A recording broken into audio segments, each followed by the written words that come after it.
Apple's MacBook chips are kind of like coffee orders. You start with a simple black coffee, nice and strong, that's the M1. Then Apple decided, nah, let's make a latte, cappuccino, that's the Pro, the Max, and now even the M4. But don't worry, I'm breaking it all down, so even if you've never touched a MacBook, you'll finally understand what these chips actually do.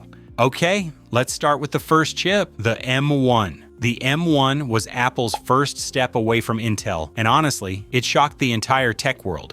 Imagine Apple saying, we can build our own engine, and suddenly that engine is faster, cooler, and uses less fuel than what everyone else was selling. The M1 is basically the entry-level chip. It's perfect for students, casual users, or anyone who wants a MacBook for browsing, Netflix, light editing, and schoolwork. It's the cheapest in the family, but still crazy powerful compared to old Intel models. Now let's move to the better M1 chips, the Pro and Max. The M1 Pro, think of it as M1's older brother. More CPU power, more GPU cores, and better for video editing, coding, or serious multitasking. It's the chip that gave creative professionals a real reason to ditch Intel laptops once and for all. M1 Max, now we're in beast territory. This one is designed for professionals, people editing 8K video, running massive design projects, or heavy 3D rendering. If the M1 is a Honda Civic, the M1 Max is a Ferrari, and the best part? Even with all that extra power, both chips still run cooler and more efficiently than most Windows laptops of the time.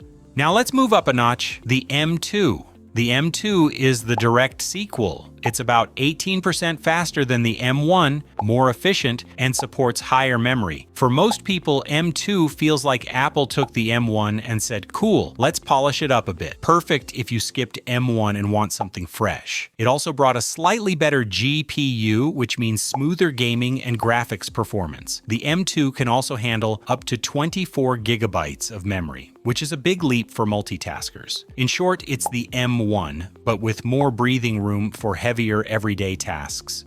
Now we got the M2 Pro and Max. M2 Pro and Max continue that professional powerhouse trend. Pro for creators who need strong performance but not overkill. The Pro version supports more external displays, making it great for people with big desk setups. The M2 Max is for people who literally need the MacBook to replace a desktop workstation. Think filmmakers, animators, 3D designers. It also takes GPU performance to another level, almost like carrying a portable studio in your bag. This is where things get fun, the M3. Now, the M3 lineup is where Apple flexed hard. The chips moved to a 3nm process, which is fancy talk for smaller, faster, and more efficient. The regular M3 is already fantastic. It crushes tasks, games better than older Macs, and uses less power. Basically, if M1 was great, M3 feels like a mature version of everything Apple learned. It also supports hardware ray tracing for gaming, which means more realistic graphics. We can't forget the M3 Pro and Max. The M3 Pro is where Apple strikes a balance between performance and price. It's more powerful than the base M3 with extra CPU and GPU cores, and is perfect for heavy design, music production, or coding work. It supports more memory, which is huge if you're running demanding apps side by side. Now, the M3 Max takes things to another level. It doubles down on GPU strength, making it perfect for filmmakers, animators, and anyone who needs raw creative power. If the M3 Pro is the balanced choice, the M3 Max is for professionals who want the absolute best performance Apple can pack into a laptop. And now, the latest arrival, the M4. Apple claims it's even more power efficient and focuses on AI tasks. Yup, now your MacBook isn't just fast, it's smart. The M4 is built for the future, especially with AI and machine learning features becoming more common. It's optimized for apps that rely on on-device intelligence, so your MacBook gets smarter without needing the cloud. Apple also boosted graphics even further, making this the best option yet for gaming on a Mac.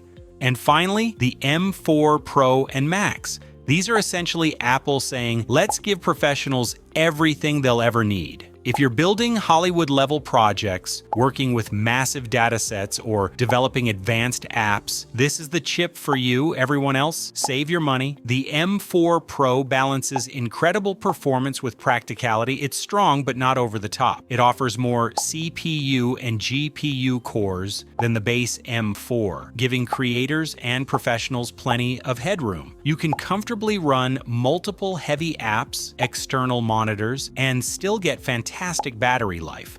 The M4 Max, on the other hand, is like strapping a rocket engine to your laptop. It's absurdly powerful. For anyone working in the cutting edge of film, AI, or 3D, this chip is basically a dream machine in a portable form. It's the kind of performance that makes most desktops look outdated.